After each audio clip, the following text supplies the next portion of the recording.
Mayong gabi na itong tanan, mga igsoon. Usa sa pagtulunan sa mga dili gyud motuo nga Dios si Kristo, nga dili gyud nila tagdon kining pulong nga ang Dios nanganak. Dili na niya palawman. Kaya kung ilang palawman ka ng pulungan nga ang Dios nanganak, ila gyud makita o masuta nga aduna gayoy Dios nga anak. Ato nang mabasa diha sa Hebrehanon 1:5. Yang matod pa sa Dios Amahan, ipinanganak ko ikaw karong adlaw. Tugbang po ni dinhi sa Salmos 2:7 nga ang Dios aduna gayoy anak. Kung atong basahon ang ato ang kining credo, arita sa credo na to sa article 2, kay kinigong credo aduna ni 12 ka artikulo. Gibase kini sa pagtulunan sa mga apostoles. Kay 12 man ang apostoles. So ang credo na to doon na po 12. So dinhi sa credo sa article 2 ang nakasulat mao nga siya gianak sa amahan sa wala pay katuigan. Dios gikan sa Dios, kahayag gikan sa kahayag, matuod nga Dios gikan sa Dios nga matuod. Na pila man ang anak sa Dios? Pilay iyang anak. Monogenes Theos. Mono means bugtong.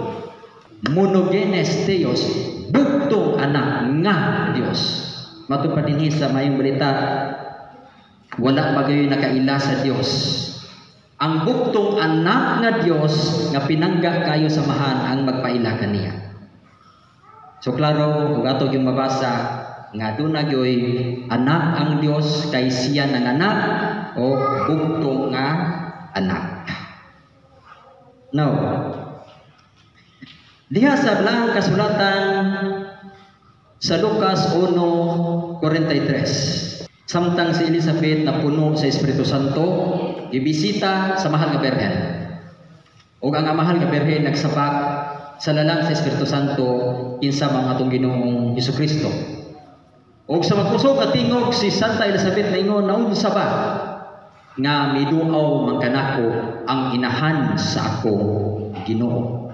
Ang tanan nga Ginoo nga gisgutan ni San Lucas retirado sa Dios. Walay Ginoo nga gisgutan ni San Lucas nga dili retirado sa Dios. Umatod pa sa San Marcos 12:29, ang Ginoong Dios maura ang atong Ginoo.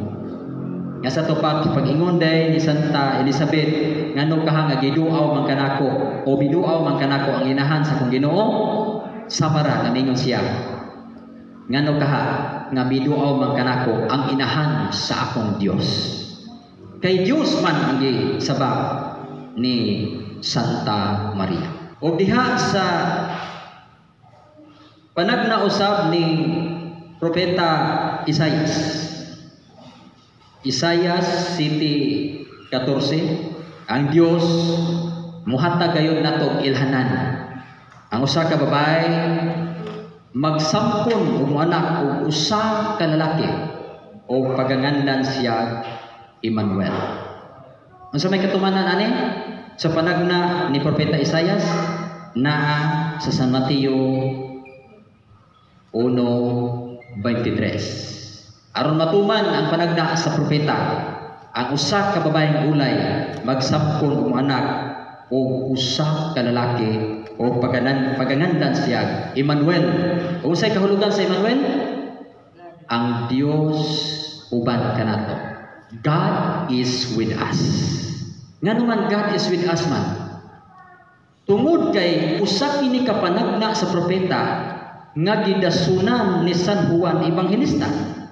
Nasa San Juan 1:1, 3:14. Sa wala pa ang bisan unsa ang pulong diha na.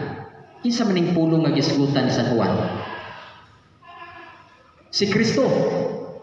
Sa wala pa ang bisan unsa naghisgot si San Juan Evangelista sa kreasyon nga ang pulong mao'y maghimo sa tanang mga butang. Mao nga si San Juan sa iyang kapitulo 3 sa wala pa ang bisan unsa ang pulong diha na. Ang pulong uban sa Dios o ang pulong Dios og walay nabuhat bisan unsa nga dili pinaagi sa pulong. 14. Og ang pulong nahimong tao o mipuyo uban kanato. God is with us. Emmanuel, Mateo 1:23. So klaro kay tataw no nga si Kristo gisampo ni Birhen Maria, panagna ni propeta Isaias natuman nga si Kristo na tao uban nato. Kinsa usa ka Dios, begotten, not made.